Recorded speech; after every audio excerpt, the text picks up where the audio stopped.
Welcome into another episode of Locked On Phillies. In today's episode, the Phils lose Game 3, but they get a series win in St. Louis in a spot where they really needed it. They go to Atlanta now to face the Braves, and we'll take a look at tonight's Game 1 of that series. And also, is this the last hard series of the year for the Philadelphia Phillies? I'm going to tell you why it is on today's episode of Locked On Phillies. You are Locked On Phillies, your daily Philadelphia Phillies podcast. Part of the Locked On Podcast Network, your team every day.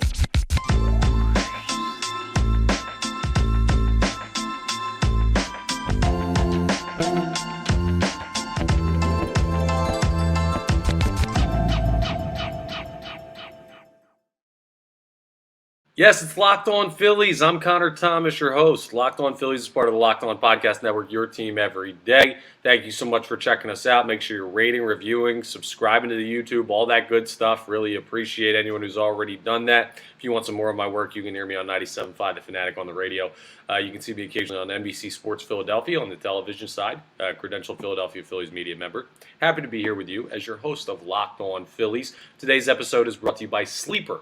Swing for the fences on Sleeper picks, and you could win up to 100 times your money. Download the Sleeper app and use promo code LOCKEDON, and you'll get up to $100 match on your first deposit. Terms and conditions apply. See Sleeper's terms of use for details. Currently operational in over 30 states. Check out our friends over at Sleeper today.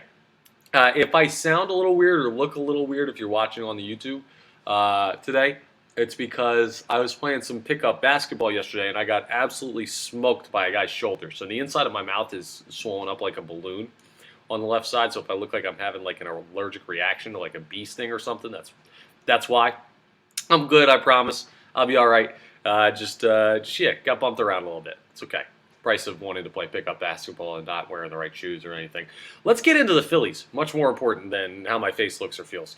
The Phils went to St. Louis over the course of the weekend, and they got down there, and what I talked about on Friday's episode was this team needs to win this series. It's a very, very important bounce-back series. They have a great opportunity. You can't go over to St. Louis and put out a couple stinkers and come back here having lost that series with where the wild card race is. And the Phillies delivered. They went out and they won 2 of 3. They weren't the prettiest performing games. I mean, the first couple games of the series actually weren't too bad against the Cardinals. Game 1, they win 5-4, which was tight, but it was a good battle by the Philadelphia Phillies. They got up early, and the Cardinals bounced back a little bit to cut a 4-run lead. The first inning, the Phillies scored 4 runs in that series, just got everything going. And then Cardinals brought back a little bit, and then the Phillies scored an extender, and the bullpen kind of locked all windows and doors, as Mark Zumoff would say. Former announcer for the Philadelphia 76ers on the television side.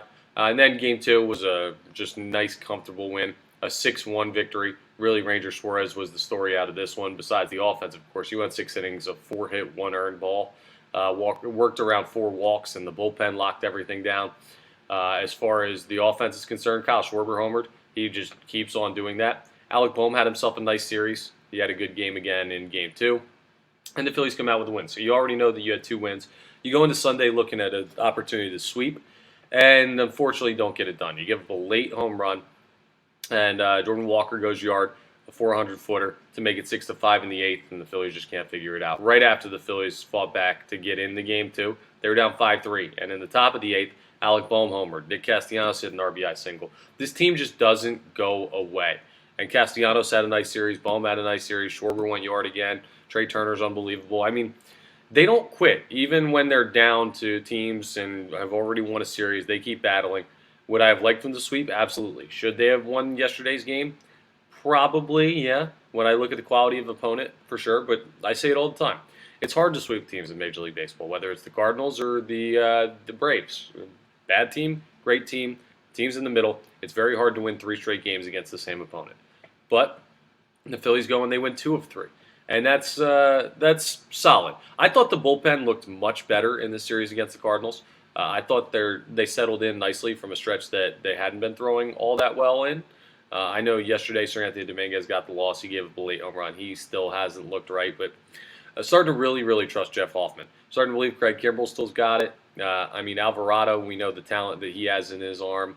And you're going to get some help in the bullpen with either Lorenzen, Sanchez, or both potentially going to the bullpen for the postseason run. Now, a lot of people want Sanchez to make make a playoff start. I'm going to let you know my thoughts on that when we see him throw again, because I want a little bit more to evaluate. I'm getting very close to agreeing with you that he might have to start a playoff game. Not have to, like it's a bad thing, like have to, like he's forced your hand. He's been that good. So if he goes to the pen, that'll be a huge help. If he doesn't, it'll help the rotation. But Lorenzen, I'm like 99% sure is going to end up in the bullpen for this postseason push. They're not going to have a six-man rotation, so that's some added help to the bullpen. I feel good about what I saw from the Phillies in this series with the St. Louis Cardinals. You had a lesser opponent. You took care of business. You did what you needed to do. The rest of the season is not about really proving anything to me, okay? Here's where the rest of the season stands. And I'm going to get into this a little bit later on when we talk about the upcoming series with Atlanta and how it might be the last hard series of the year for the Philadelphia Phillies. But there's two things I'm looking at. Can you start getting hot?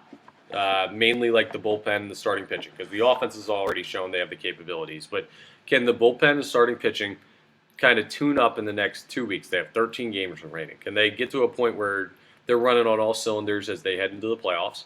That's one. And two, can you keep the top wild card spot? That's all that matters. Like, I don't need you. If the Philadelphia Phillies lost out and they lose every game the rest of the way and they win the top wild card spot, I'm still like, that's a dramatic example, but I'm okay with that. Obviously, the wild card standing is hugely important to make sure that you get a home series at Citizens Bank Park against whoever ends up in the second wild card spot. And the Phillies just need to maintain their course until they end up doing that. I'm just going to give you a look at the standings here real quick before we take a look forward and we jump into what's going on with Atlanta. The Cubs, no longer in the second wild card spot, tied for the third wild card spot. I mean, if the season ended today, I don't know who has the tiebreaker between the Marlins and the Cubs, but it could be the Cubs on the outside looking in. They were just in the second wild card spot threatening the Phillies. The Diamondbacks had a nice weekend. They're a half game up on those two teams, Miami and Chicago. So they're in the second wild card spot, Arizona is. And the Phillies are 3 games up on Arizona. The Phils are 3.5 up in a playoff position. So with 13 games remaining, you feel pretty good about that, especially considering what series you have coming up. But the Braves are no cakewalk, and they're still playing for something. Here's why the standings are important, even not Phillies related. When you look at the National League, the Braves, they've clinched the division, they've clinched the playoff berth, but they're 4.5 games up on the Dodgers. They're still fighting to lock up the top seed so that they have the easiest path to the World Series and through the playoffs. Top seed gets that easiest path. The second seed, like we know how seeding works in postseason. You don't need me to break that all down. But it's not like you're going into Atlanta and because they clinched the NL East last week, they're now not going to play you hard. No, they're still playing for something. So this is going to be a very interesting series. And coming up, we're going to talk about a very interesting pitching matchup in Game 1 of this series as the Phillies prepare to play the Atlanta Braves. I want to let you know, of course, our friends over at SiriusXM Radio are going to be able to help you out listening to that game. If you want to check out the Phillies Braves tonight, and why wouldn't you? I mean, a matchup between two playoff opponents and potentially a NLDS preview. Well, just go to the SiriusXM app and search Phillies, and you'll get every pitch of the Phillies' hometown radio broadcast of that game. So, just go to the SXM app, search Phillies, and you'll be able to pull that all up. Phillies Braves, 7:20 p.m. Eastern Standard Time tonight, so go ahead and check that out. And coming up, we're going to preview that game, talk to you about everything you need to know before the Phillies take on the Braves for the final time in the regular season. We'll discuss as we continue Locked On Phillies. First of all, I want to tell you about my friends over at Jase Medical, all right? So the Jase case is their big product. It provides 5 life-saving antibiotics for emergency use. All it takes to get a Jase case, it's super simple. You fill out a simple online form, and in some cases, you got to jump on a quick call with one of their board-certified physicians, and they'll get you all set up with what you need. Plus, you can get ongoing care from their physicians on any treatment-related questions. It's doctor-created. It's doctor-recommended. You don't want to be caught unprepared, right? Medical situations pop up. It happens to everyone and anyone. You never know when it's going to, and a lot of people aren't as prepared as they should be. Well, everyone should be empowered, though, to care for themselves and their loved ones during the unexpected. So that's where the Jase case comes in. That's where Jase Medical comes in. Jase handles everything, from online evaluation to licensed pharmacy medication delivery and ongoing consultation and care. There's so much that they can help do for you. And the Jase case is a very important thing to have if you want to be able to help yourself or help others in case of a medical emergency. So go ahead and check out our friends over at Jace Medical, and you'll be able to see just how important the Jase case can be. And you can save more than $360 by getting these life-saving antibiotics with Jase Medical, plus an additional $20 off by using code LOCKEDON at checkout on jasemedical.com.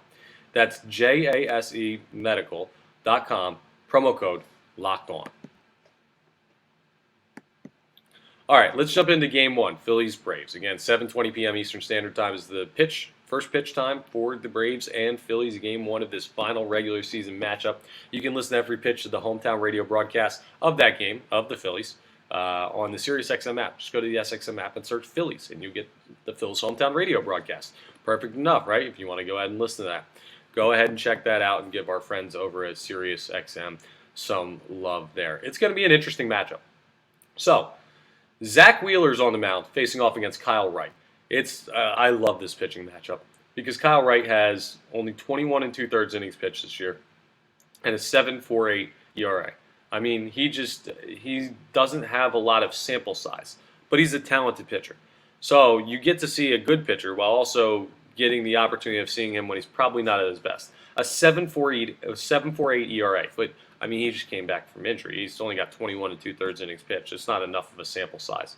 Wheeler, on the other hand, plenty of sample size. 11-6 this year, a 3.7 ERA, a 107 WHIP, and 175 innings pitched. Literally 150 plus more innings than what Kyle Wright has put up this year.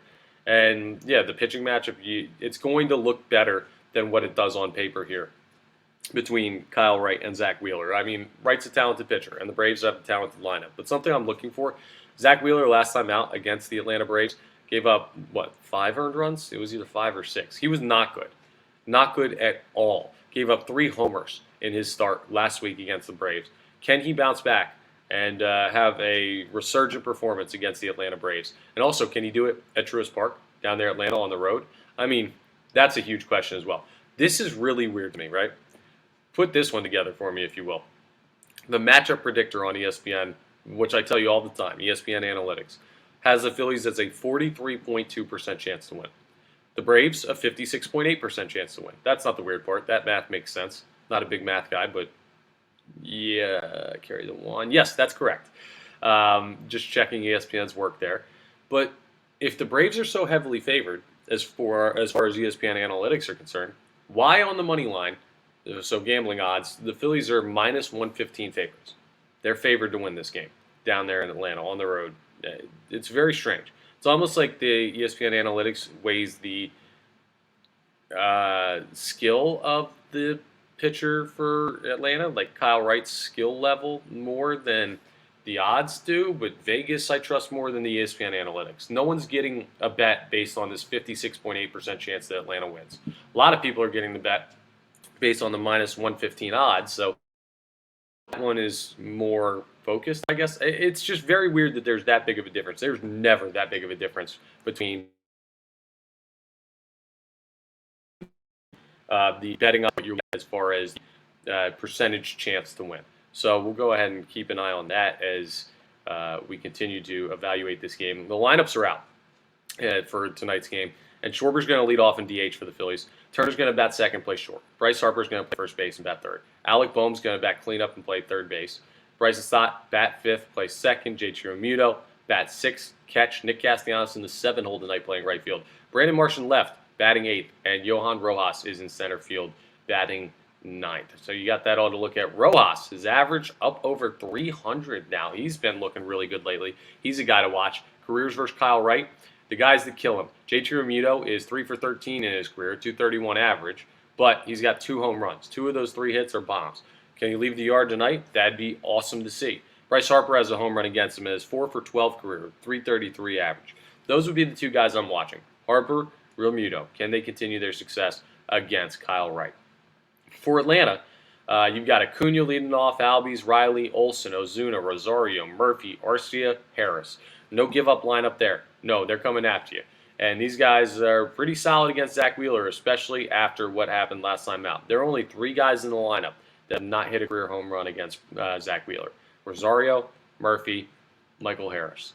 All the other guys have at least 1 homer against Zach Wheeler. So he's going to have to battle there. And just for fun, we're going to look at the numbers here for the leaders hitting-wise for the Philadelphia Phillies and the Atlanta Braves. Home runs. Kyle Schwarber has 44. Matt Olson has 52. Advantage Braves. Average. Ronald Acuna Jr. is hitting 337. Harper's hitting 291 to lead the Phillies. Advantage Acuna. And RBIs, Matt Olson has 129, Schwarber 97. Looks like he's going to break that 100 RBI mark, which he did not do last year, but it pales in comparison to what Matt Olson's doing. The offense is just better for Atlanta, but they're better over the course of 162. The Phillies' ceiling of offense is close to what the Braves is, maybe as close as any team in baseball. So do the Phillies have the right matchup with the Braves? Well, a lot of it's going to depend, and this is me assuming, right? I'm not overlooking anybody.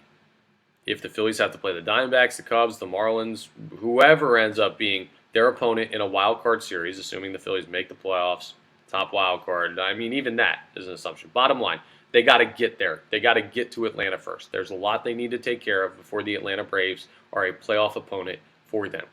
But if they take care of business and they end up going to Atlanta and all this stuff happens, as I'm guessing it could, well, mentally, how huge would it be to be able to prove to yourself that you could win down there in Atlanta and beat that team? You got that opportunity over the next 3 games. That's why this is a huge series, right? This is hugely important because, sure, you played them, I thought, well. I thought you played the Atlanta Braves relatively well in your 4-game set with them at home. Sure, you lost 3 games, but 2 of those were in extras. And you had a really good opportunity to win both of those games. You could have easily gone 3-1 against them. Now, unfortunately, it didn't break the Phillies' way, but it's not like they were getting trounced. No, they competed with the Atlanta Braves. The Braves are not infallible, and the Phillies proved that in the 4 games they played at Citizens Bank Park. But if you're going to win a series against the Atlanta Braves in the postseason in 5 games, the most important thing is to be able to take a game in Atlanta. Well, you're playing 3 in Atlanta right now. Again, mentally prove to yourself that Game 1 of the NLDS is winnable. Game 2 of the NLDS is winnable.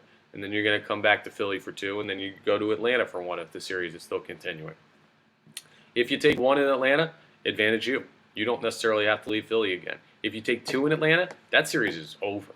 So proving that you can win on the road is almost more important than that 4-game set was, even though it's a game less, because it shows that you can win the more important games, the road games. We know the environment at Citizens Bank Park in the postseason. Red October, it's nuts, it's wild. Nobody wants to come and play here. These Braves learned about it last year, and don't think they forgot. They totally remember what it was like walking into Citizens Bank Park and getting smoked last October. They're not exactly looking forward to that again, so that's your home field advantage. But if you can show them you can beat them on the road too, they might start having some doubts about how they match up with this Phillies team. So a big series and a big Game 1 with Wheeler on the mound, who needs a little bit of a bounce-back performance to show that he's ready to go as your #1 playoff starter. All of this on the line.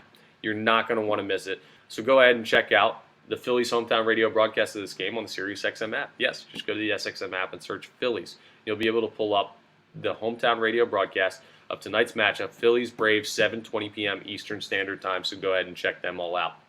And coming up, I'm going to tell you why this series is the last hard series of the season.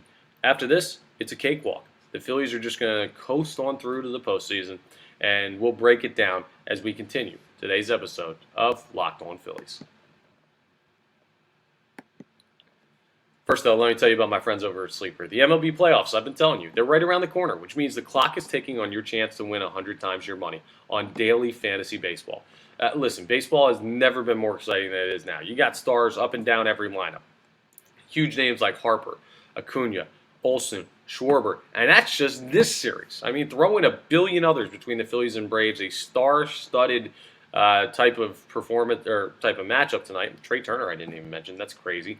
And you can go ahead and look at home runs, hits, strikeouts for all these stars. Make a pick an over, under, and you can win up to 100 times your payout, or 100 times your money in payout on Sleeper.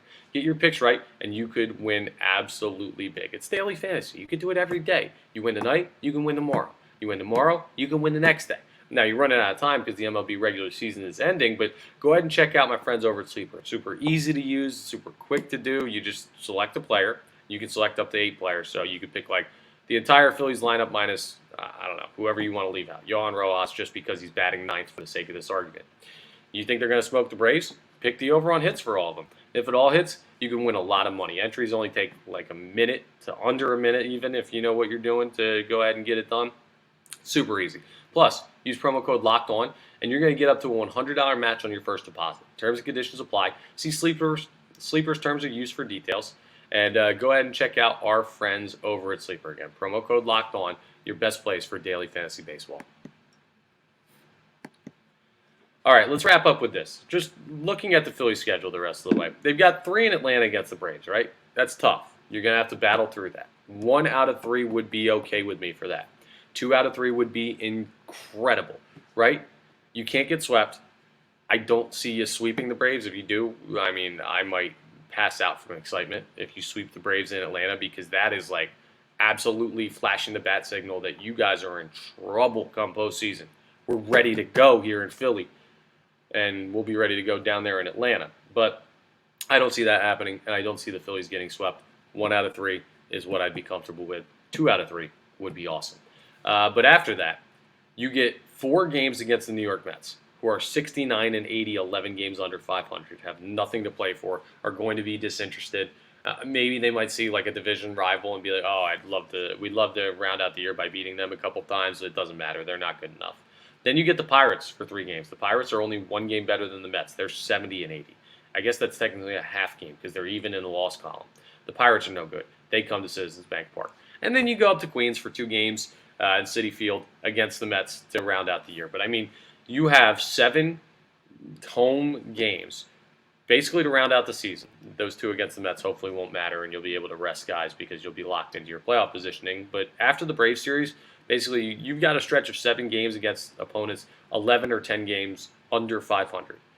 That is where you've absolutely got to bury other teams. And it'll be easier than what you have against the Braves. It'll be a nice little walkthrough for getting you all set, get your playoff position where you want it, get it done quickly, and you can set up your rotation where you want it to be. You get the luxury the Phillies didn't have last year of, we got to go to the last series trying to find a way in. No. You just go ahead and take care of business, win 1 in Atlanta, win 3 against the Mets, and you might be in right there depending on what other teams do. So, yeah, it's a great opportunity. It's a great way the schedule breaks out. For all of the quirks and weird parts of the schedule, the Phillies ended up in a good spot. So it starts tonight. Can Wheeler go out and get you a win?